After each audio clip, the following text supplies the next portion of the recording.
a gente foi. Bom, Paulo, obrigado aqui pela sua presença, disponibilidade, seu tempo. A gente acabou se conhecendo através de um grande amigo em comum, que está aí perto de você. Você está perto dele? Você está perto de Williams Island ou mais ou menos? Eu tô aqui em Miami, né? Sim. Acho que você tá falando do Carlos Augusto, né? O nosso Cagu, o nosso amigo. Carlos Augusto não existe, né? Carlos Augusto Cagu. foi só quando ele nasceu. Exato. Ele tá, se eu não me engano, em Aventura, né? Que fica aproximadamente uma meia hora. Ele tá ali em Williams Island, né? Aventura ali. Exato. Subindo um pouquinho da Collins ali, depois, quando chega na Collins para virar para ir na N5, ele tá próximo ali. Mas figura que acabou intermediando esse nosso encontro aqui. Gente boa. De novo, obrigado pela presença, obrigado aqui por toda a tua história, toda a tua trajetória. Eu acho que o ideal aqui para a gente começar é exatamente contando esse início dessa sua história, do porquê você está aqui, do porquê que o Edmir aqui tem sempre a ideia dessas lives, para contar um pouco, né, do histórico do americano, do high school, do college, e você viveu toda essa trajetória desde muito cedo. Agora aqui, conversando com você antes, descobri que até muito mais cedo do que eu imaginava. Então, conta um pouquinho dessa tua história, como é que você foi, aí com 7 anos, acabar chegando nos Estados Unidos, o porquê disso, como é que você vivenciou tudo, como é que você experimentou tudo. Boa noite. Bom, boa noite, e primeiramente eu preciso te falar que eu já ganhei torneios de tênis, tá? Eu jogava tênis em Sarasota, ganhei o torneio Sarasota Herald Tribune, né? Venci o número 7 da Flórida, era under 14, né? Abaixo dos 14, e ele tinha 12, se eu não me engano, participando de um torneio de uma idade um pouquinho mais alta. Eu tinha 13 ou 14, né? Então era um pouquinho mais velho que ele, mas ele era melhor, né? Então eu cresci no momento certo e venci. Então, eu indo para o Miami Open, ficando na casa do Cagu, a gente vai ter que jogar, né? Vamos ter que jogar. Então, já faz um tempinho, mas eu queria voltar a jogar um pouquinho mais. Tem finalzinho de março, quem sabe? Eu também, faz um tempinho que eu não jogo. Eu também. Tem uma quadra aqui no prédio. Outro dia eu fui, bati umas bolas, acordei no dia seguinte, conseguia nem sair da cama direito, né? Tornozelo. Mas eu não torci o tornozelo, né? Mas tá doendo o tornozelo. Por quê? Porque você tem 45 anos de idade. É por isso. Mas olha só, eu tenho 60, então a gente vai ter que conversar bem. Então. Eu tô fora de forma, cara. Mas sim, cara, eu moro nos Estados Unidos. Eu fui criado aqui, né? Eu vim para os Estados Unidos com 7 anos de idade e voltei para o Brasil aos 24, né? Eu fiquei 18 anos no Brasil e voltei faz 3 anos, né? Não sei se eu volto para o Brasil, se eu fico aqui de vez, né? Mas eu tô morando aqui agora novamente. Aí você perguntou como que foi essa mudança, né? Meu pai fez a residência dele antes de eu nascer, ele é médico, fez a sua residência em Boston, né? Com a intenção de voltar ao Brasil, né? E a gente voltou. E aí, 7 anos depois, ele falou assim, cara, eu quero morar nos Estados Unidos. Então aí a família inteira voltou aqui para os Estados Unidos. Em 1984, ele voltou em 84, e aí a gente veio, a família toda, em 85. E aí, cara, eu fiz elementary school aqui, middle school, colegial, fiz faculdade, joguei todos os esportes possíveis aí, joguei, como eu disse, tênis, comecei jogando futebol, lógico, né? Quando eu vim com 7 anos, tinha chance de jogar num gramado com rede, com jogos aos sábados e treinos segunda, quarta e sexta, eu realmente estava no paraíso, né? O futebol, obviamente, foi minha primeira paixão. Joguei basquete no high school, quase joguei basquete aí no college, tentei jogar futebol americano na Universidade da Flórida, estudei lá 2 anos, depois me formei em outra faculdade, na Emerson College, acabei jogando beisebol, foi o único esporte que eu joguei no college, foi o beisebol. Então o esporte sempre foi muito, muito presente na minha vida. Aí eu entrei na ESPN em 2006, né? Surgiu uma oportunidade lá, fiz um teste e entrei para comentar os jogos da Major League Baseball e da NFL. Agora, vamos lá. Pegando, como eu te falei, né? Pegando das respostas, a gente vai desmembrando, e a ideia é um bate-papo, né? Esse famoso roteiro que sempre chega aqui, ele nos inspira, mas não é nosso guia. Então, como é que foi esse primeiro momento? Porque aqui acompanhando a gente, nos assistindo, muitas famílias, pais, mães, alguns treinadores também, que têm, né, essa ideia, né, da molecada quando começa a jogar tênis, né, a inspiração de ir para os Estados Unidos, ir para o college. Muitos conseguem ir antes para o high school, outros nem tanto, jogam juvenil. Mas como é que foi a sua chegada tão novo, tão jovem, de uma transição saindo do Brasil para estudar nos Estados Unidos? Como é que é aquele primeiro momento, o impacto? Como é que é a sensação de um brasileiro chegando para poder entender um universo de uma cultura totalmente diferente? Porque acho que quando você tem 7 anos, tudo ainda na vida é muito novo, e eu acho que você faz ajustes mais rapidamente, né? Acho que demorou uns 3 meses aproximadamente para eu aprender o idioma, né? E aí eu rapidamente já me enturmei lá com as crianças lá do bairro, né? Que naquela época não tinha internet, não tinha essas coisas, todo mundo se encontrava para jogar todos os esportes, né? Então, nesse aspecto, eu acho que foi até rápida assim, essa transição. Agora, eu notei rapidamente que existia uma grande diferença em termos de disciplina nos Estados Unidos e no Brasil, né? E eu senti isso logo de cara. Minha mãe fala, eu estudei no Puridômos, Verbo Divino, aí em São Paulo. Minha mãe falava que eu tinha que sentar no colo da professora, senão eu ficava lá enchendo o saco, né? Lá, aqui, nos Estados Unidos, eu fui chamar a professora de teacher, ela falou assim, Mrs. Waite é o meu nome. Chata essa professora, diga-se de passagem, né, Mrs. Waite, ok? Eu não tenho boas lembranças dela. Mas você gravou ela para sempre, né? Gravei para sempre, porque ela não me ensinou nada, assim, de inglês. Eu tive que voltar, e aí a Mrs. Espinard, que acho que era espanhola, falava espanhol comigo, assim, a gente conseguia se comunicar um pouquinho, aí ela me ensinou a falar inglês. Mas eu notei rapidamente, Silvio, que a disciplina aqui nos Estados Unidos, especialmente na escola, era completamente diferente daquilo que eu estava acostumado, né? E isso daí não foi uma coisa fácil para mim, tá? Não foi uma coisa divertida para mim. Eu lembro que eu estava num time de futebol, né, com meninos de até 10 anos, 1 ou 2 anos depois de eu ter chegado aqui nos Estados Unidos, e o treinador gritava igual um louco. E antes do treinamento, a gente treinava num campo, assim, normal mesmo, né, como se fosse um campo profissional. A gente corria 5 vezes em volta do campo para fazer um aquecimento. Isso com 9, e todo mundo tinha que... E ele gritava, e era intenso, e era chato, e tinha gente que chorava, e eu uma vez chorei também, mas era um pouquinho da pegada que era aqui nos Estados Unidos, assim, com os esportes. Sempre foi uma coisa muito intensa, muito séria, não podia chegar atrasado no treino, tinha que jogar bem, senão ia para o banco, e tirava você da sua zona de conforto assim.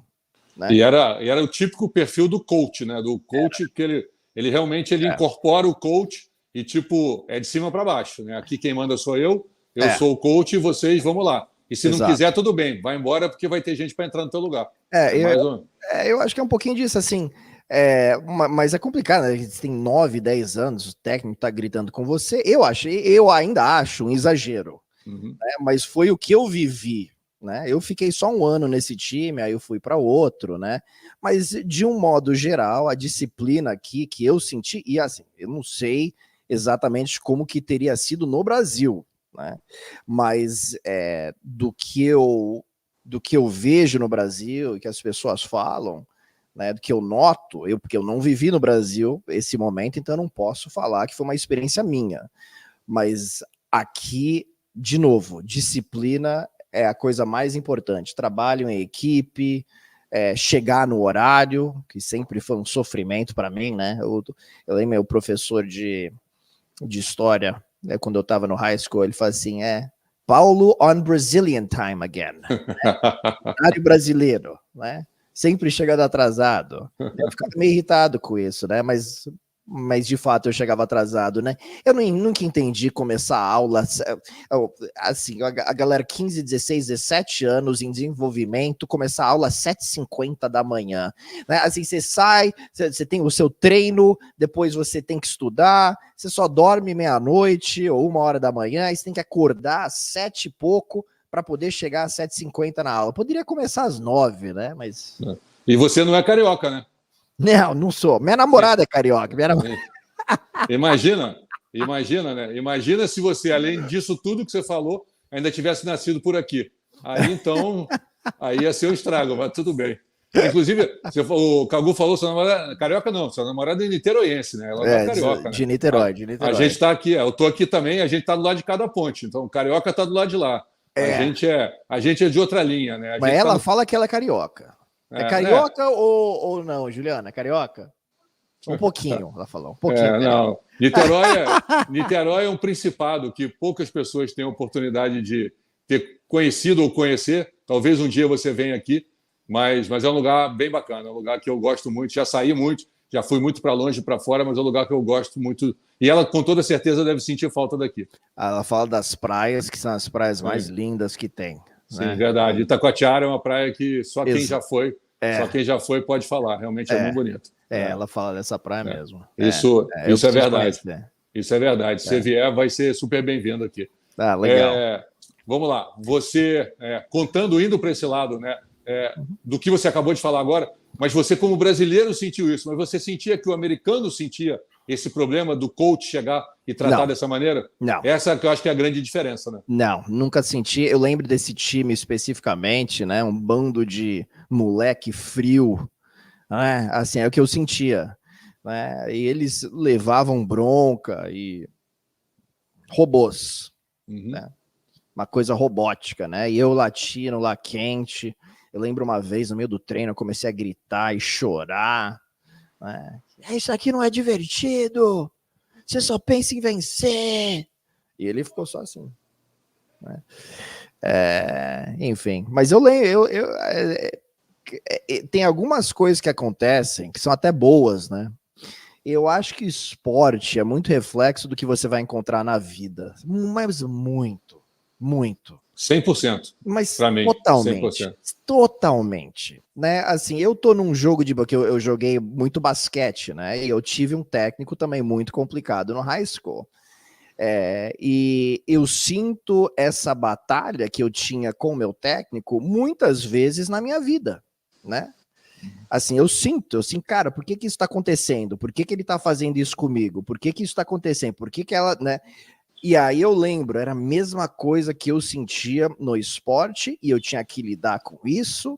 E às vezes é um negócio que você tem que controlar, saber se expressar, controlar o seu ego, assim, trabalhar em equipe.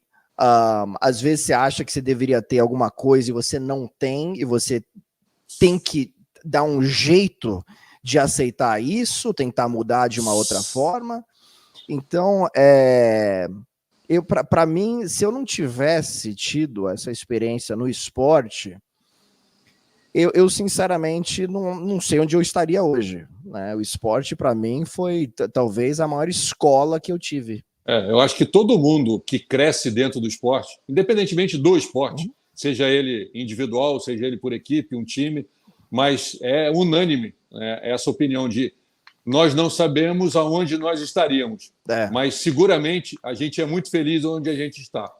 Porque eu acho que o esporte é o melhor caminho para você entender muita coisa desde muito cedo, e é só um esporte. Né? Se você com 9, 10, você perde, você está perdendo, você está se frustrando, você está entendendo muita coisa do que vai acontecer na sua vida, mas é só um jogo, é só uma prova, é só uma corrida, é só uma prova de natação, enfim, você está da melhor maneira possível, da maneira mais saudável possível, você está aprendendo o que a vida vai te dar, a porrada que a vida vai te dar. Na verdade, você vai estar aprendendo muito cedo para se preparar para quando você tomar uma porrada de verdade, que não seja dentro do esporte, você vai estar muito mais bem preparado para qualquer coisa que seja, pelo que você viveu com 7, 8, 9. E é impressionante, porque você não só competindo, mas até uma preparação para uma competição, no quanto você tem que abrir mão, no quanto você tem que deixar de estar ou fazer aquilo que você gosta, porque você tem uma data, você tem uma deadline para você cumprir, para chegar. Ou seja, em qualquer lado que você vá para a vida, se você tiver que entregar um trabalho, você já vai ter vivido isso com 7, 8, 9, 10 anos, com o seu cérebro absorvendo todo tipo de informação, e quando a vida chegar de verdade, você vai estar muito mais bem preparado. Isso é muito claro para mim, isso na minha cabeça hoje. Com tudo que eu vivi e com tudo que eu hoje vivo, com as crianças e meninos que passaram pela minha vida, eu sendo treinador. Não há dúvida, e eu acho que eu me sinto, às vezes, colocado, na vida de um modo geral, colocado no banco injustamente, né? Né? E aí, como que eu vou lidar com isso? Né? Assim, eu lembro dos momentos assim que eu tive, por exemplo, no high school, e eu lembro assim, tipo, pô, eu vou ter que engolir sapo aqui na vida nesse aspecto, né? Mas faz parte, porque eu quero jogar, né? Então, eu acho que tudo na vida é isso, né? Todos os aspectos. Né? Então, é saber lidar, muitas vezes, com as frustrações, dar a volta por cima e ter perseverança, porque quando você é mais moleque, né, e o treinador vai lá, te dá uma bronca, ou sei lá o quê, cara, você vai fazer de tudo para jogar, não importa, você quer jogar, é a sua grande paixão, você quer entrar em campo, você quer entrar na quadra, você quer fazer de tudo, então você vai ter que lidar com aquilo, senão você não vai jogar, né? E você quer jogar. Eu lembro, o esporte era a coisa mais importante para mim. Quando eu estava no high school, a única coisa que eu queria fazer era jogar basquete. Uma frase que me chama muita atenção de grandes, independentemente do esporte, né? Kobe Bryant, enfim, todos eles mais ou menos seguem a mesma linha de que um dia eles foram barrados. Né? O tênis Exato. Não tem, né? O tênis você não é barrado, você é derrotado porque você tem um confronto direto com alguém, mas a sensação de você ser barrado num qualquer que seja o esporte por equipe, ou de você ser derrotado no esporte individual, é aquela sensação que eles têm, que todos eles são unânimes em repetir, que eu não quero viver isso de novo. E a única maneira de eu não viver isso de novo é treinar muito para que isso não aconteça novamente. O que é uma utopia, é um sonho, porque vai acabar acontecendo. Mas você se prepara para que cada vez aconteça menos. Quanto menos vezes isso acontecer, mais bem preparado você vai estar. Então você não quer ter aquela sensação, aquele feeling da derrota. Da derrota do jogo ou da derrota de ficar no banco. Mas é aquele sentimento de um dia ter sido colocado de lado que você não vai querer viver de novo. E isso ensina para o resto da vida, porque você vai querer se preparar sempre cada vez mais. Né? Eu lembro, assim, sendo mais específico, assim, meus dois primeiros anos no high school, por exemplo, eu jogava no time abaixo do varsity, né? E eu era o cestinha do time, nesses 2 anos. E aí todo mundo fica um ano mais velho, e aí eu fui pro varsity no meu 3º ano, mas aí eu mudei de treinador. Né? E eu cheguei lá com muita confiança, estava jogando bem, mas aí a química entre eu e o treinador não era uma química boa. Ele começou a me colocar no banco, ele começou a me punir, e eu sentia que ele me punia muito mais do que os outros. Então aí virou uma coisa que eu me sentia realmente injustiçado. E aquilo, assim, machucava o meu ego, assim, de uma forma, assim, que era inexplicável, né? Assim, eu só queria jogar basquete, era a coisa mais importante na minha vida. E aí eu tava jogando lá mais como 6º homem, mas aí o treinador ficava bravo comigo, não me jogava, eu não entrava. Aí, cara, eu lembro que eu quase saí do time. Eu tava com ódio mortal dele, mas eu não saí, né? Eu continuei. E aí eu acho que eu amadureci bastante pro meu último ano, lá no meu senior year, que aí eu fui titular, que aí eu acho que ele foi um pouquinho mais justo, eu jogava meio fora de posição, né? Ninguém gostava desse treinador, então não é coisa do Paulo Antunes, tá? Todo mundo reclamava dele. Mas será que, agora uma pergunta aqui para te dar uma cutucada, será que ele não fazia isso para buscar o melhor de você? O pior. Você... Não sei, eu tô aqui. Eu acho que não. Eu acho assim, com certeza foi o pior que ele extraiu de mim. Porque eu entrava em quadra sempre, nos meus 2 primeiros anos, até no início do meu 3º ano, achando que eu era o melhor jogador em quadra. E com isso, eu sempre jogava melhor nos jogos do que nos treinos. Por exemplo, sempre. Eu comecei a entrar em quadra com medo de errar, né? Porque tinha tudo isso e ele gritava e não sei o que. Ele me congelou. Ele me congelou. Então eu tive que superar um treinador que não sabia extrair o melhor de seus jogadores. Ele tinha jogadores bons, antes de mim também. Ele não conseguia extrair. Por exemplo, tem um cara que foi para Duke como walk-on, que saiu lá de Cardinal Mooney e foi para Duke. Ele tinha uma média de perto de 14 pontos por jogo lá no high school. E ele foi para Duke, então ele era muito habilidoso. Ele poderia ter sido um jogador facilmente de 25, 28 pontos por partida, mas o técnico prendia. Né? Então, eu acho que quando a gente tem 17, 18 anos, sim, óbvio que a gente tem que aprender disciplina, Mas eu acho que o treinador também precisa entender que ele está lidando com crianças, né? Ou com jovens adultos, né? Encontrar um meio termo é o complicado, né? De você cobrar sim para o crescimento, mas também, tipo, morde e assopra, né? Aquele que o brasileiro fala. Isso. Então, esse treinador comigo não existia química, ele era muito radical e ele me punia e isso me derrubava. Agora, eu poderia ter me matado, sair de lá, tipo, com ego muito, muito ferido, confiança muito ferida, falar assim, cara, vou treinar 5 horas por dia. Poderia. Poderia. Vou treinar 5 horas por dia, que aí ele não vai conseguir me colocar no banco nunca. Mas eu achava que era um caso perdido. Mas no meu último... Isso foi bom ter acontecido comigo, porque no meu último ano, aí, cara, eu consegui me desligar um pouquinho dele, máximo, concentrar realmente naquilo que eu conseguia controlar. É tão difícil isso. Se concentrar só naquilo que você consegue controlar, porque tem tantos fatores externos. É difícil. É um exercício mental muito complicado. E principalmente com 17 anos. Né? Exatamente. Mas eu acho que aquilo foi importante para mim. Para eu saber lidar com, na minha visão, né? Ele vai ter a história dele, mas na minha visão, uma tremenda de uma injustiça. Na minha visão, foi isso. E saber lidar com aquilo, não desistir, ficar no time e tentar superar essa barreira, porque foi uma barreira. E são momentos assim que eu não lembro com carinho até hoje, né? Porque assim, o esporte no high school é muito divertido, né? Jogar nos Estados Unidos, assim, num nível legal, no high school, eu joguei futebol americano também, e joguei basquete, são coisas assim inesquecíveis, foram alguns dos momentos mais legais da minha vida, sem sombra de dúvida, continua sendo, né? Então é saber lidar com a frustração.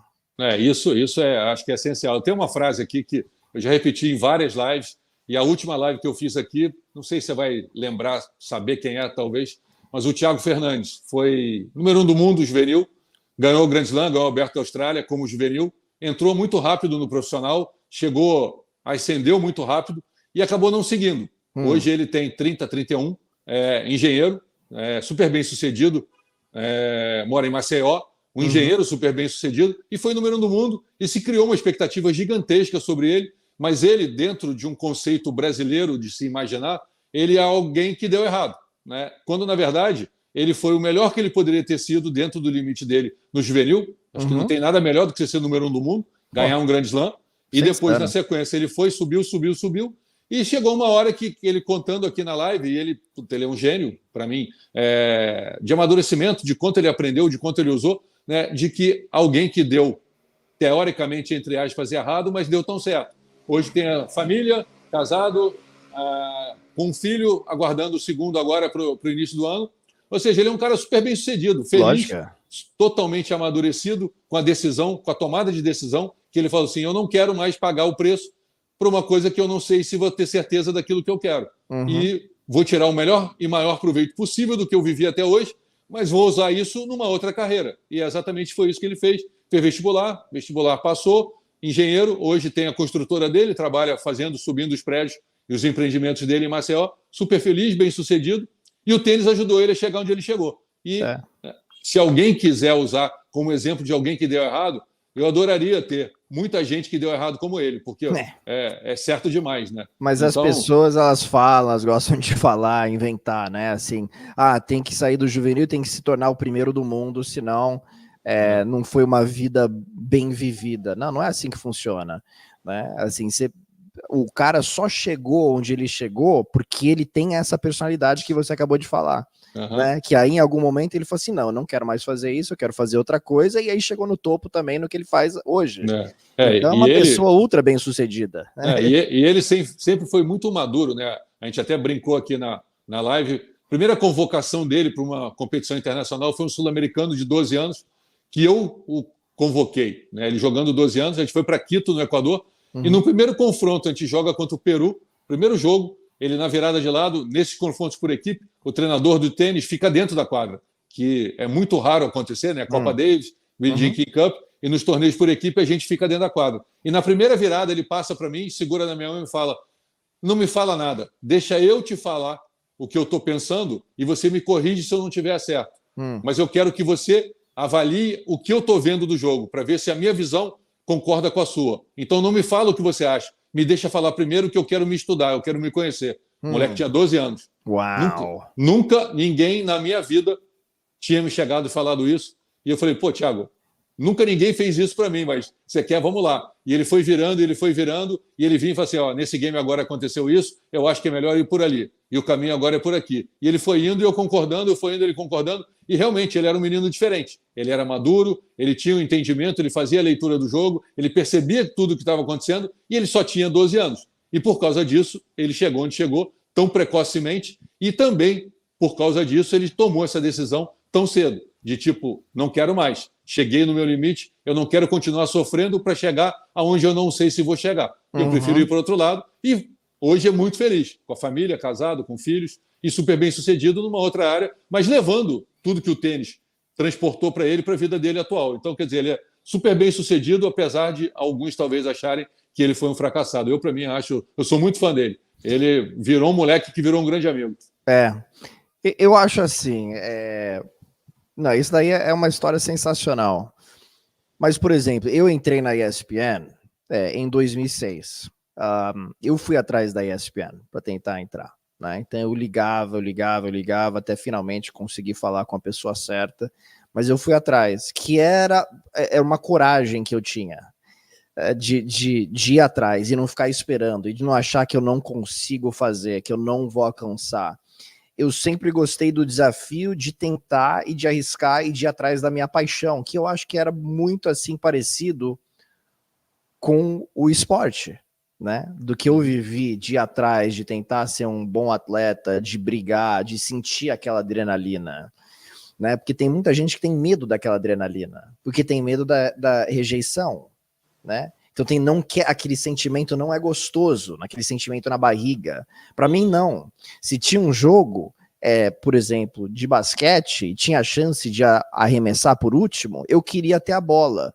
Porque sim, eu podia errar, mas se eu acertasse, quão incrível seria. Então, eu queria arremessar a bola. Tinha gente que não, eu não quero perder o jogo. Não, mas eu queria ter a sensação de tentar ganhar o jogo, né? Então, eu acho que as pessoas que têm um pouquinho essa pegada, de um modo geral, na vida, ainda atrás de suas paixões, muitas vezes conseguem chegar onde querem, né? Então, assim, com a ESPN, eu entrei, foi o momento certo, lugar certo, na hora certa, conversei com a pessoa certa, mas foi porque eu também insisti, né? Eu insisti, eu não desisti, né? E aí acabou acontecendo, né? Então, assim, por exemplo, e só para finalizar, essa adrenalina que eu sentia quando eu estava, por exemplo, numa quadra de tênis, que eu estava lá num torneio, morrendo de medo, né? Quando eu ganhei desse menino aí, que era o número 7, eu tava com medo, mas era porque isso, a adrenalina é um medo, né? Quando você tá lá, você tem um medo de errar, mas eu sempre cresci nesses momentos, sempre. Eu jogava melhor. No basquete também a bola entrava, cara. Eu falei assim, o aro parecia estar desse tamanho e a bola entrava. Eu falei assim, cara, eu tô assim, eu não consigo nem me sentir correndo no chão, driblando a bola. De tanta adrenalina que eu tinha, né? Coração. Então, eu gosto disso, sempre me dei bem com isso. Então, assim, pra gente trabalhar, por exemplo, fazer um Super Bowl, ou para mim foi um desafio também em 2006 com português, porque o inglês era a minha língua número 1, né? E eu tinha que entrar no ar e fazer ao vivo em português. Eu sentia a mesma coisa naquela época que eu sentia num jogo importante de tênis, ou num jogo importante de basquete, ou a reta final de um jogo. E graças a Deus que eu tive essas experiências meio que físicas mesmo, para eu poder fazer um trabalho de alta adrenalina, né? Porque não deixa de ser. E o ao vivo, ele é muito assim, né? O ao vivo, estar ao vivo, né?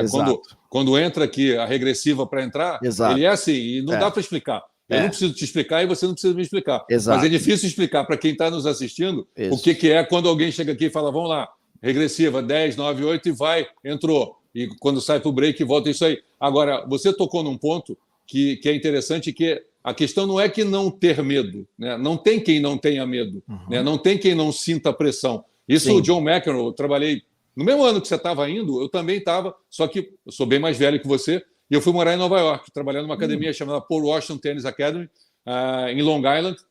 Então, eu acabei indo morar lá. E não era mais menino, já estava ali entre os melhores do mundo, o John McEnroe treinava lá. E treinava com o Carlos Goff, que eu acabei virando o braço direito dele. E um dia, assim, muito na curiosidade de querer entender, depois do treino, a gente sentou na cafeteria e eu pergunto, mas como é que é jogar sob pressão? E aí ele me olha com a maior tranquilidade do mundo e fala assim, me passa o saleiro que estava em cima da mesa. O que esse louco está querendo? Estou perguntando para ele sobre pressão. E eu peguei o saleiro e botei na mão dele. Ele disse, o saleiro, ele é palpável, você pega e me dá. A pressão, não. Ou seja, quem está por aí, pega, e quem está por aí não pega. E eu sinto a pressão, mas ela não me atrapalha. Eu uso ela de uma maneira positiva para que eu consiga, com pressão, fazer o que eu tenho que fazer. E é assim que eu vivo. E não me pede para te ensinar, porque eu não vou saber te ensinar, mas eu aprendi a lidar. E eu acho que exatamente, não tem quem não tenha medo. Né? O que você tem que aprender é jogar com o medo. E que o medo não te crie ali aquele congelamento. Né? E aquela história do Rock Balboa, que eu acho que é genial, né? Que não é o quanto forte você bate, mas é o quanto forte você apanha e continua de pé. Exato. Isso é o ponto, que eu acho que é genial. E é um filme, foi uma história de um filme, mas isso serve para qualquer esporte e serve para qualquer um de nós. Na Sem vida, sombra né? de dúvida. Você pode bater. Mas se você toma um e cai, aí você não vai, você não segue. Então, o importante é você apanhar e conseguir levantar. Isso também é o mais fundamental, que eu acho que o esporte ensina para todos nós. Olha só, a gente está há 31 minutos e não entrou no famoso roteiro. E eu tenho esse compromisso aqui de ficar uma hora aqui. Não, de ficar uma hora aqui, porque não dá para também ficar alugando todo mundo, inclusive você. Mas vamos tentar entrar aqui em alguns pontos aqui que eu acho que são legais. Lógico. Do que ele pontuou aqui. E um aqui eu acho que é interessante, né, da competição esportiva e da exigência acadêmica. Como é que é, dentro dessa rotina do seu dia a dia, tanto no high school quanto foi no college, de você administrar que você tem que treinar, que você tem que cumprir o que o teu coach está pedindo, mas, ao mesmo tempo, no lado acadêmico, você tem que também chegando lá nas suas notas e cumprindo aquilo que você tem que fazer. Como é que é esse equilíbrio?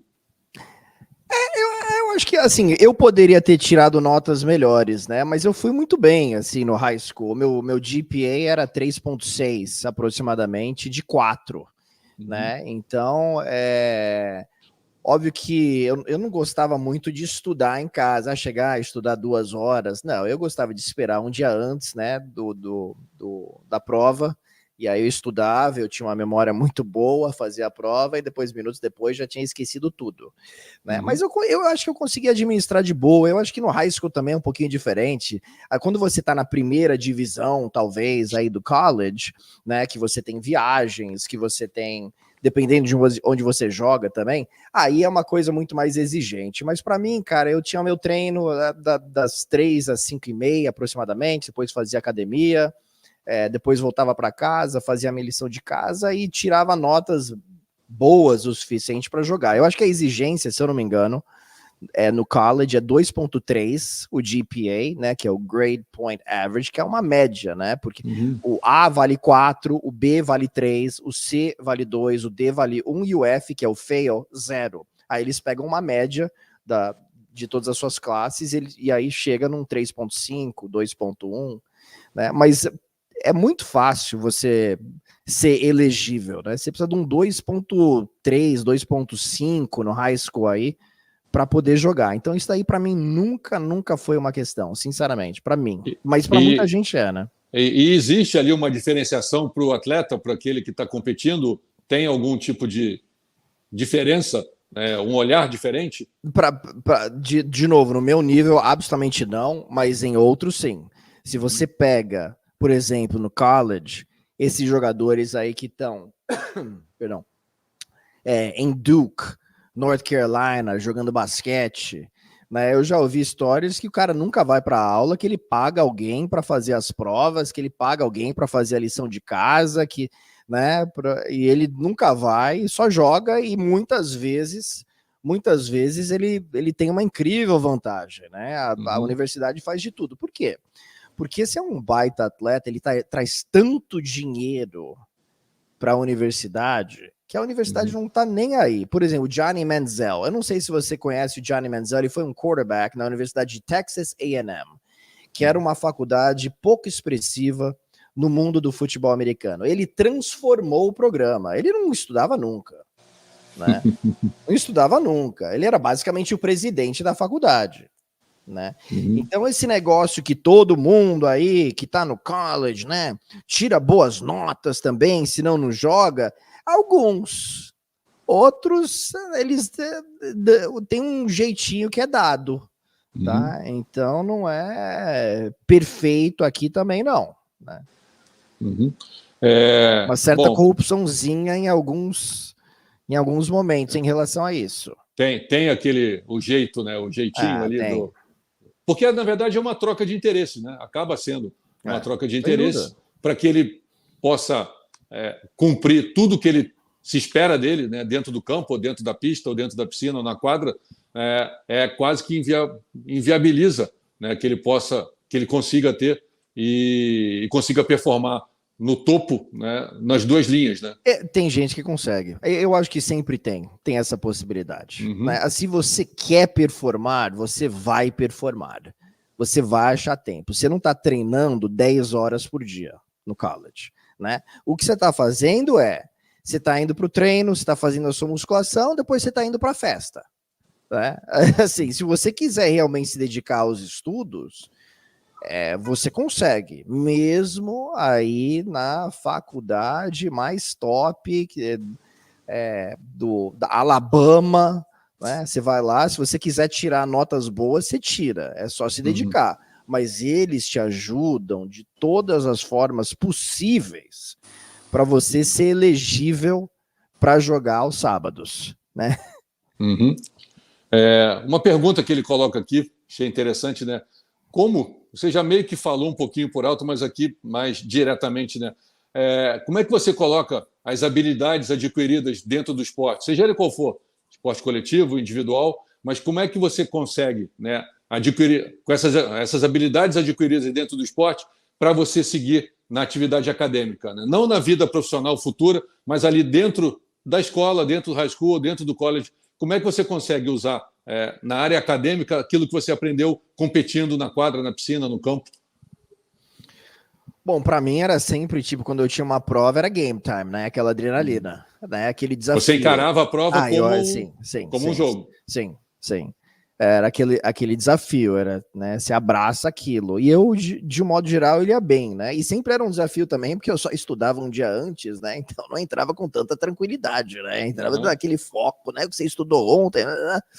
Então, eu acho que essa vontade de vencer mesmo, né? Eu acho que vem de dentro da pessoa, né? Seja na área acadêmica, mas ao mesmo tempo, né? Essa pressão, você estava acostumado com ela, né?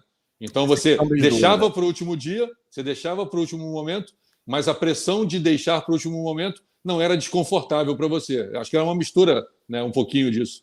Eu vou te dar um exemplo. Lembro o professor de história que eu mencionei, né? Que ele falava que eu chegava on Brazilian time. Bom, teve uma vez que eu saí da aula dele porque eu que fiz a cartinha e mandei pro principal lá, pro diretor, falando que eu tinha, e na verdade eu assinei com a assinatura do meu pai, tá? Que eu tinha que sair porque eu tinha um doctor's appointment. Eu já começo a misturar tudo, né? Que aqui no médico, tá? Um horário com o médico. E eu inventei tudo porque eu não queria fazer a prova de cálculos, né? Era pre-cálculos, né? Bem complicado aquilo. Pelo amor de Deus, não lembro de nada daquilo. E você conseguiu uma consulta médica na hora do dia consulta, da prova? Exatamente, consulta. Então eu inventei, escrevi, né? Assinei a assinatura do meu pai, que era fácil, e aí eu deixei lá. E aí eu fui lá, fui chamado lá para a diretoria quando já estava na hora de eu ir embora. E ele perguntou para mim assim: quem que fez essa cartinha? Quem assinou essa carta? Eu falei: meu pai. Falei assim: deixa eu te perguntar mais uma vez. Quem que assinou essa carta? Eu falei assim: volta para aula. Aí eu tinha a prova e eu não estava preparado, cara. E eu não voltei para a sala lá de história, né? Para aula de história. Eu fui para o banheiro estudar. E eu tinha uns 25 minutos para estudar. E aí eu entrei num foco, assim, muito louco, que eu tava com uma adrenalina, eu tava totalmente envergonhado, mas aquilo era como se eu ia entrar em campo naquele momento, né? Aí eu estudei, cheguei lá e tirei 8 na prova, alguma coisa assim, e acabei indo bem, né? Mas sei lá, eu senti que eu tava entrando em quadra mesmo, né? Então, por isso que eu falo que acho que o esporte ajuda tudo, cara.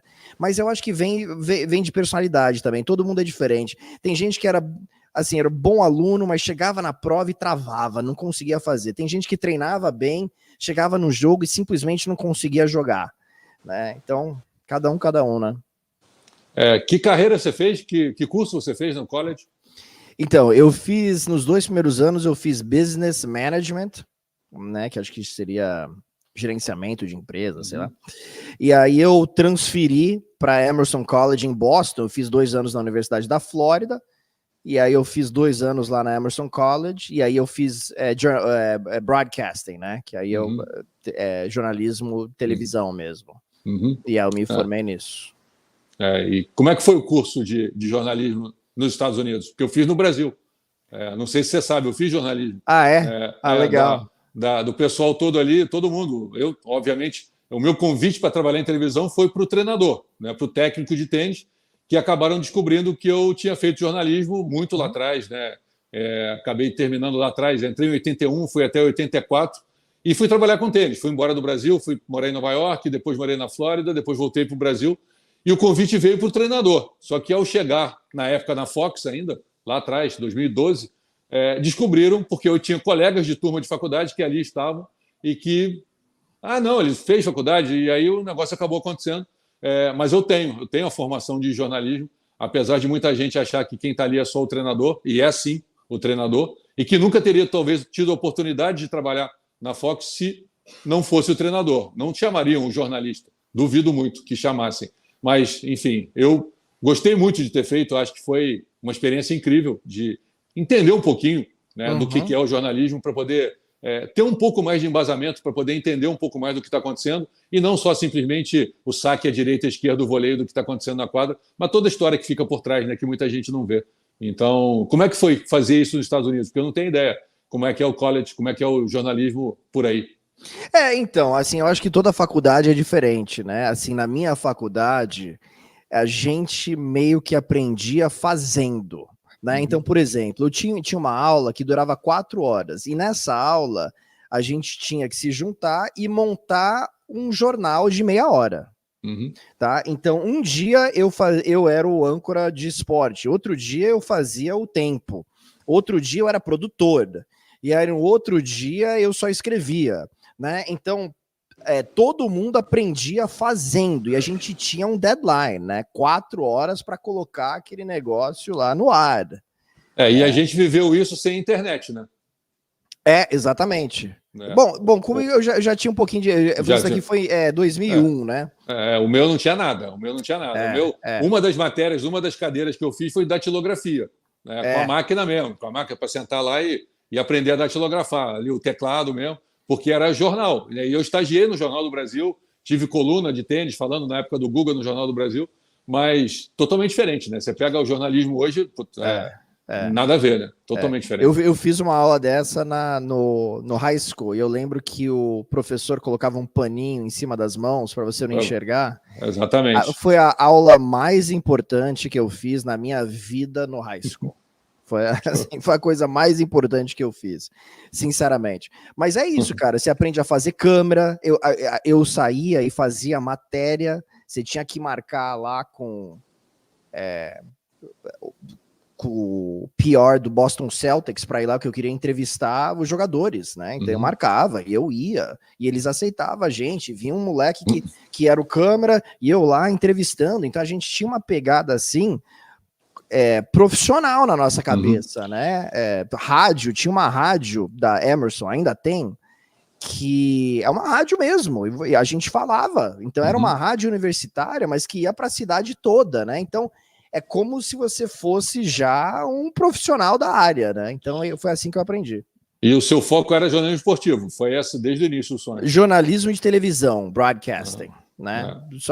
Nada a ver com o esportivo. Mas eu fazia coisas de esporte, eu fazia coisas de política, fazia matéria de política. Então eu fazia realmente um pouquinho de tudo. Mas eu gostava mais de fazer esporte, então eu ia mais para esse lado. Quando eu entro no jornalismo ali no vestibular, eu entrei em 81 na Gama Filho, aqui no Rio, e o meu sonho era escrever sobre tênis, porque era muito ruim, era muito, sabe, as coisas que saíam, as poucas coisas que saíam eram muito ruins, eram muito erradas e incomodava. No nível de tênis que eu já jogava ali, juvenil, no nível legal, incomodava muito ter que ler algo tão mal escrito, mal falado, e aí o meu sonho era escrever sobre tênis. E eu tinha um ídolo, que era o Armando Nogueira, que era escrever como o Armando Nogueira e sobre tênis, né? Então, isso foi muito, muito claro na minha cabeça. E muito tempo depois, eu já treinador, eu acabei conhecendo, um pouco antes da morte dele, eu acabei conhecendo ele num clube aqui no Rio. Ele era apaixonado por tênis. Ele acompanhava ali o treino que a gente fazia com a molecada dos juvenis. E no final do treino, da duplinha dele, que ele jogava ali, ele sempre sentava na nossa quadra. E um dia eu acabei não aguentando e falando: pô, Armando, eu fiz jornalismo por sua causa, você sempre foi meu ídolo, que eu queria sempre e quero ainda um dia poder escrever como você. Ele me olhou assim com uma cara meio de sarcasmo e disse: olha, escrever como eu, quem sabe um dia você pode, agora eu nunca vou ter a sua esquerda, porque eu não consigo jogar tênis do jeito que vocês jogam. Legal. Então, quer dizer, ele foi um cara genial que felizmente eu tive a chance de poder conhecer. Infelizmente, eu acho que até hoje eu não escrevo como ele, dificilmente eu vou conseguir, mas foi um sonho que eu realizei, né? Entrar no jornalismo para poder ter um pouquinho do caminho e poder um pouquinho de falar de tênis, como ele falava e escrevia tão bem. E na época ele foi um gênio, sabe, para inspiração para muita gente que fez jornalismo. Eu acho que no meu caso, por exemplo, entrando no esporte, no beisebol, né, e NFL, para mim a melhor coisa, a minha vida foi ter sido fanático por esses esportes quando eu era moleque e eu assistia todos os jogos. Eu assistia todos os jogos, eu escutava o que os caras falavam, eu via estilos diferentes na televisão americana, e eu assim, por ser tão fanático e ser pelos Celtics e os Red Sox e os Dolphins, eu tenho uma memória afetiva muito forte. Por quê? Porque aquilo que é importante para você, você lembra, né? Sim. Então, aquilo para mim foi muito importante para eu poder trabalhar no que eu trabalho hoje e ter uma base, né, um conhecimento para poder mostrar isso no ar. Seguindo aqui, olha, a gente já está aqui com quase 50, cara, é impressionante. O assunto ele é infinito, né? Ele vai. E como eu te falei, eu te passei isso aqui antes, mas muito mais assim, porque existe do que propriamente para poder a gente seguir. Mas dentro das carreiras que você tem ali, das opções de carreira que você tem no college, você acha que existe algum caminho para quem veio do esporte que tem uma tendência a seguir, ou é totalmente diferente, é muito mais do indivíduo do que propriamente dele vir do esporte? Não, eu acho que aquilo que a gente falou, cara, eu acho que o esporte é muito importante para a formação do indivíduo. E outra coisa também, quando você está entrando numa faculdade, eles querem saber se você jogou esporte. Eles querem saber de atividades extracurriculares. Não que você teve nota boa, tá, isso é importante, mas você jogou esporte? Eles valorizam demais isso. Pode ser que você nem seja um grande atleta, mas só de você ter participado de algum time já te dá uma base, já te dá uma visão mais ampla, já mostra que você sabe trabalhar em equipe, e eles valorizam muito isso. E também eu acho que no setor profissional é a mesma coisa. Quando você sai da faculdade e você foi atleta, você é muito valorizado. Especialmente se você foi um atleta de alto nível. E eu não tô falando para você, eu vou ser comentarista. Não, para você ser engenheiro, para você trabalhar no mundo de finanças, de qualquer coisa. Isso daqui é um status muito importante para o americano e é muito valorizado. Então, eu não vejo que vai seguir essa carreira ou essa. Depende do indivíduo, né? O que ele tem interesse.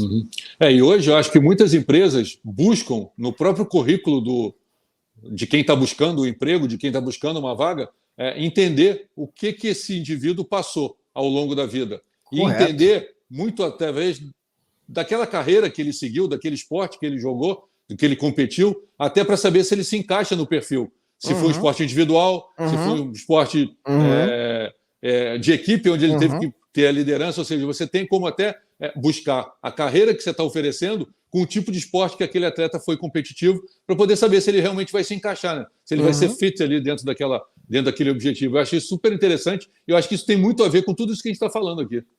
Não, sem sombra de dúvida, eu vou te dar um exemplo. Eu joguei por 1 mês e meio, aproximadamente, no time de basquete da Emerson College, tá? Isso daqui em 1999. Um dos meus companheiros era o Sam Presti. Sam Presti é o General Manager do Oklahoma City Thunder. Ele é o GM do Thunder, tá? Eu fiquei 1 mês e meio com ele e a qualidade dele de liderança e de carisma era uma coisa inacreditável. Ele não era o melhor jogador do time, ele era um bom jogador, né? Mas não era o melhor jogador do time, mas não tinha ninguém que entrava em conflito com ele. Não tinha como. Sabe, tem assim, você ia ser um idiota de entrar em conflito com esse cara, né? Assim, ele tinha a atenção de todo mundo no grupo. Ele era quase um treinador. Então, não é por acaso que ele é GM de um time da NBA hoje. Ele não era de novo, nunca ia jogar na NBA.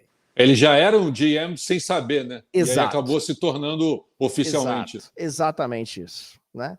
Então aí ele começou com olheiro, tudo mais, né? E foi evoluindo, né? Ele tinha um olho bom, mas então ele tinha que entender do esporte, óbvio, mas a qualidade dele de liderança era tão óbvia, cara. Era uma coisa assim que fala assim, esse cara vai longe. Esse cara vai longe. E é o que aconteceu.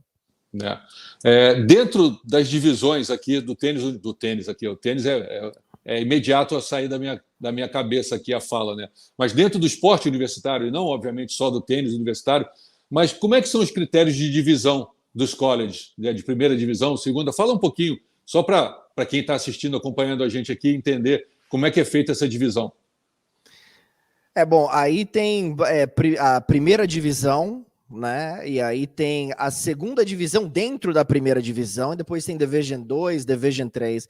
Eu acho que é muito envolvido assim com o tamanho da faculdade, muito envolvido com o investimento na faculdade.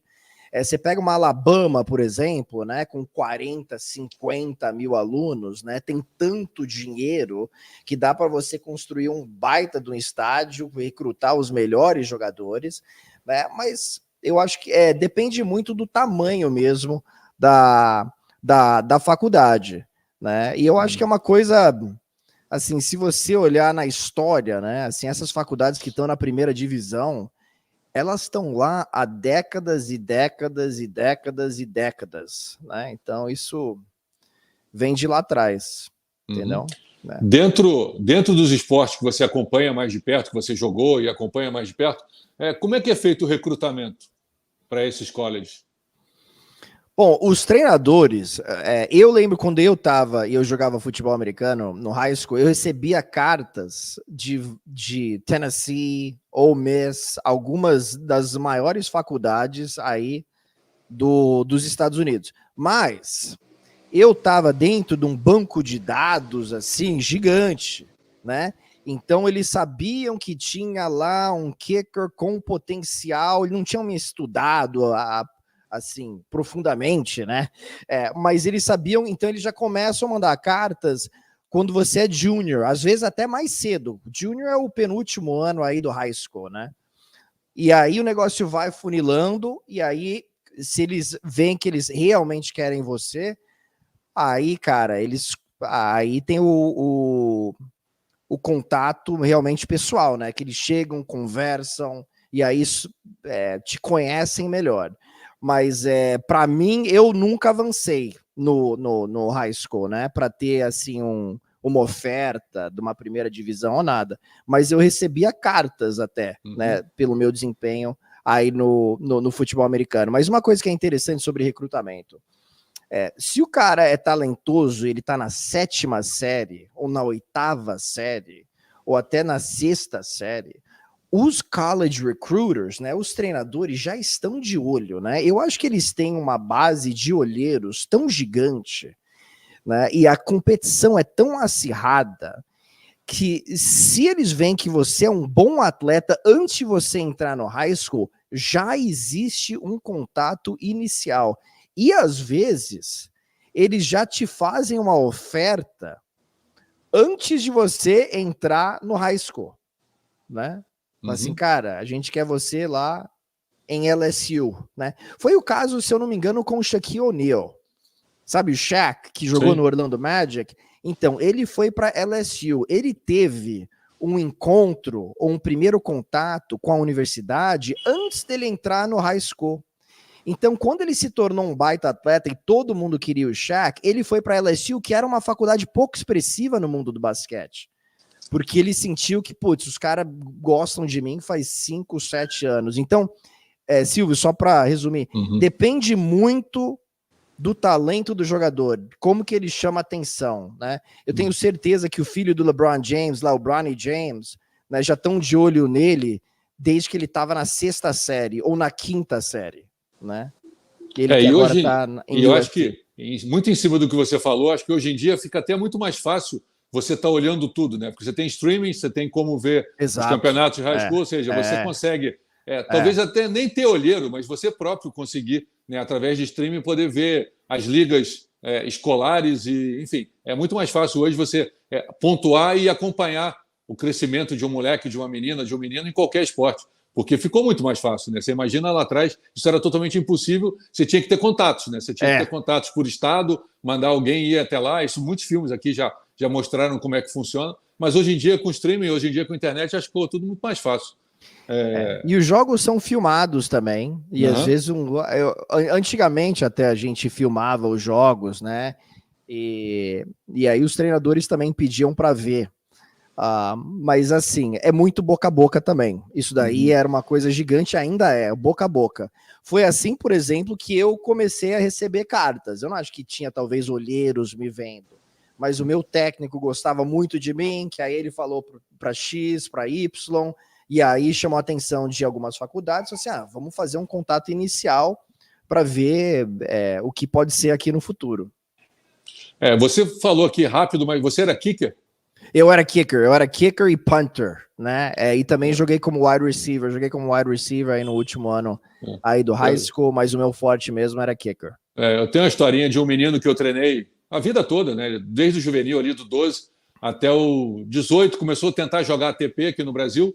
Acabamos, eu e a família, decidindo ali que ele iria para o college, né? A gente começou na época, de novo, não tinha internet, não tinha nada. Eu ia para a casa dele, sentava na cozinha da casa dele, pegava o telefone fixo do pai dele e ligava para os coaches para conversar, para falar e apresentar ele, né? E conseguimos, acabando fechando ali na universidade em Atlanta, ficamos ali entre duas, Georgia Tech, se não me engano, a universidade em Atlanta, e acabamos fechando lá.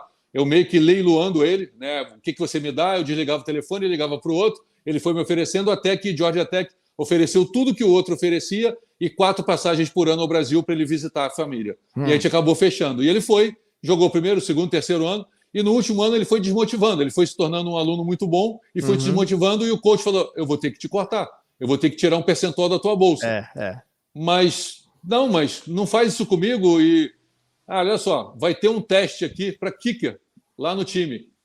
Eu vou ligar para o coach lá do futebol e dá uma chegada lá e faz o teste do kicker. Você é sempre super famoso aqui nas brincadeiras, você joga bem futebol, vai lá, vamos ver se você é realmente muito bom. E ele passa no teste, ele foi, no último ano, na última temporada dele, da Georgia Tech, ele foi o kicker do time de futebol, ele consegue... Qual que é o nome dele? Albano Franco. Isso tem tempo, o Albano tem quase 50 anos, então já faz bastante tempo.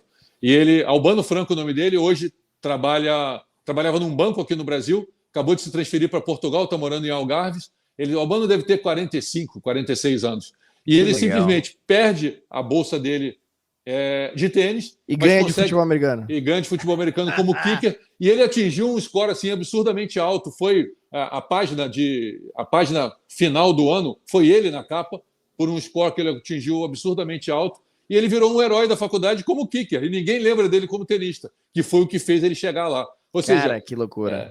Isso é tão legal, né, no esporte universitário americano, que ele abre margem para você ir para vários lados. para várias áreas, de várias maneiras, desde que você, de alguma maneira, tenha um passado, um histórico esportivo, que você pode, talvez, ali, como ele, falar assim, olha, me desmotivei para treinar tênis, mas eu sempre joguei bola. Ele treinava no time do Zico aqui no Rio. E era um jogador de futebol, jogava futsal, jogava futebol de salão, jogava na praia, jogava na areia, jogava no gramado também. E, por algum motivo, lá fez o teste e foi muito bem. E o resultado dele só comprova o quanto que ele foi bem. E é uma história que eu acho super interessante, que pode abrir a cabeça de muita gente, de nem tudo que parece que está indo tão mal pode terminar mal. Você pode terminar, às vezes, até melhor, porque ele virou um herói dentro do time da faculdade. E com certeza se divertiu muito, cara. Nossa, sonho você não tem noção. Jogar no college. Sonho. Você imagina o que ele não viveu no estádio lotado, falando, gritando o nome dele. Muito diferente de uma quadra de tênis. Não, assim, uma coisa surreal. Mas eu lembro que eu fui para a Universidade da Flórida, né? E se eu não me engano, os Gators ganharam o título em 96. E o meu primeiro ano lá foi em 98, 97. Foi um ano depois que eles ganharam o título. Eu fui lá e eu queria ser walk-on, né? Porque, obviamente, não tinha uma bolsa de estudos para jogar futebol americano na Universidade da Flórida, ou nenhum lugar. E aí eu falei com o diretor lá dos walk-ons e eu tive um treino, né, com os Gators. E aí eu acabei não passando, né? O time tinha ganhado o título, foi para a pior faculdade possível. Eu lembro que eu fiz um camp naquele verão e um dos treinadores falou assim, cara, se não der certo na Universidade da Flórida, você tem que ir para outra, porque eu acho que você consegue ser kicker na primeira divisão. Mas eu nunca... eu fiquei 2 anos lá, tive o tryout, aí eu falei assim, cara, quer saber? Acho que eu não quero tanto isso, né? Não era mais uma grande paixão para mim, né? Então, foi aí que encerrou minha carreira no futebol americano. E aí, quando eu transferi para Emerson, só para completar... Não, isso que eu ia perguntar. Na transferência, como é que foi? Então, isso aqui foi engraçado, porque eu fui para Boston num verão para fazer 2 classes lá de psicologia, sociologia, não sei o quê, para pegar créditos para minha faculdade em Gainesville. Então, por que eu fui para Boston? Porque eu queria estar perto dos Red Sox, eu queria ver jogos dos Red Sox e passar um verão em Boston, e eu precisava de uma desculpa, então eu tinha que fazer alguma coisa, senão meus pais não iam pagar, né? Então eu fiz essas 2 aulas aí na Emerson College, que foi uma recomendação de uma amiga da minha irmã, essa amiga que mora em Boston. Ah, vai na Emerson College, fica bem centralizada lá em Boston, perto do estádio, vai lá. Falei, então vai essa mesmo, né? E aí eu fui lá. Então você foi pelo endereço, então. Exatamente. E aí eu fui lá, fiz essas 2 aulas, esses 2 cursos, gostei e comecei e vi que era uma faculdade só de comunicação. E aí eu falei assim, cara, divisão 3, talvez eu possa até jogar basquete aqui, né? E eu quero realmente trabalhar com televisão. É o que eu sempre gostei. Eu vou mudar. Eu vou mudar aí o meu major para broadcasting. E aí eu conheci o técnico de basquete. E aí eu fiz um treino com o técnico. E ele gostou bastante de mim. E aí ele facilitou a minha vida para eu fazer essa transferência. O técnico de basquete me ajudou demais. E foi rápido, né? Me aceitaram rapidamente. Aí eu comecei a jogar basquete e decidi que eu não queria mais jogar, que só corria, cara. No college é outra coisa. Era muito intenso o treino, mas era muito intenso. Eu pensei que ia morrer. Aí eu falei assim, não, quer saber, eu quero jogar beisebol, que eu nunca joguei, que eu quero tentar jogar. E aí eu joguei 2 anos de beisebol, e aí foi o fim da minha carreira como esportista. Aqui, a gente está chegando no final, aqui mais umazinha aqui para a gente fechar. Mais em cima até do que você acabou de falar agora, né? Quando o jogador, o atleta, né, ele entra no college e ele tem ali a perspectiva ou a ideia, a intenção de usar o college como uma ferramenta para chegar no profissional, independentemente do esporte. Como que você acha que a universidade americana cuida e trata desse menino, dessa menina que quer usar o college para chegar não só academicamente formado, mas para chegar também no esporte profissional? Bom, eu acho que tem níveis, né? A gente até falou um pouquinho sobre as divisões, né? Tem a primeira divisão que, assim, os atletas são tratados basicamente como profissionais e, assim, o clube tem estádio que é maior do que os estádios profissionais, muitas vezes. Uhum. Tem tudo que um time profissional tem, basicamente tem para alguns alunos, por exemplo, da Universidade da Georgia, de Alabama, de LSU, Universidade da Flórida. Todos esses estádios assim são impressionantes, né? E é uma quase como se fosse uma organização profissional. O jogador, ele só escolhe aquela faculdade porque ele quer se tornar profissional. Nessas grandes aí, o jogador, o técnico vende para ele que aqui a gente vai te formar para você chegar na NFL, para você chegar na NBA, né? Uhum. Ele vende o sonho, né? Ele tem, exatamente, né? Então, tá cada vez mais profissionalizado, vamos dizer assim, o college, para poder atrair esses atletas, que são os melhores atletas, né? Então, o cara que vai para uma escola de segunda divisão ou uma faculdade menos expressiva no mundo dos esportes, obviamente ele não vai ter os mesmos recursos que ele tem nessas outras faculdades, né? Então é um pouquinho mais difícil. É um pouquinho mais difícil. E uma coisa aqui, agora a última de verdade, uma coisa aqui que eu acredito muito é no fator ambiente, né? Do quanto o ambiente pode te levar para onde você tem que ir ou pode te tirar de onde você sonha ir, né? Como que é o ambiente dentro de uma universidade para quem realmente quer ir para o profissional? Como que é o ambiente? Em que sentido você diz assim? O ambiente, porque eu acho que a Universidade Americana, eu não fui, mas mandei muitos meninos, meninas, e ele puxa para vários lados, né? Tem muita festa, como você mesmo falou, e tem muita gente também que usa ali como um trampolim, como uma plataforma para você chegar. Então, você pode se perder também. Você tem um ambiente que pode te puxar. Você tem um ambiente o extra-campo. Você tem ali um ambiente que pode te levar para a direita, mas também pode te levar para a esquerda, e você vai ter que dosar ali no meio do caminho, né? Você vai ter que entender exatamente onde você quer chegar. Assim, eu tinha um amigo, por exemplo, que jogou no time da Universidade da Flórida e acabou indo para a NFL. Todd Johnson, o nome dele. O Todd era só focado em futebol americano. Ele não queria festa, ele não queria mulherada, ele tinha uma namorada que era cheerleader, e é puro foco só no futebol americano. Aí você consegue, né? Você consegue morar fora do campus, por exemplo, se aquilo te atrapalha, mora fora do campus, foca só no futebol americano. É que geralmente, assim, se você ganha uma bolsa de estudos, você vai morar no campus, né? Eles te dão lá o dorm, que é dentro do campo e tudo mais. E o refeitório e tudo exatamente, mais. Você tem 3 refeições. Então, mas eu acho que, assim, é difícil, você vai ter tentações, né? Tem festa em todos os lados, né? Tem... obviamente, muita gente que admira atletas e quer se aproximar e tudo mais.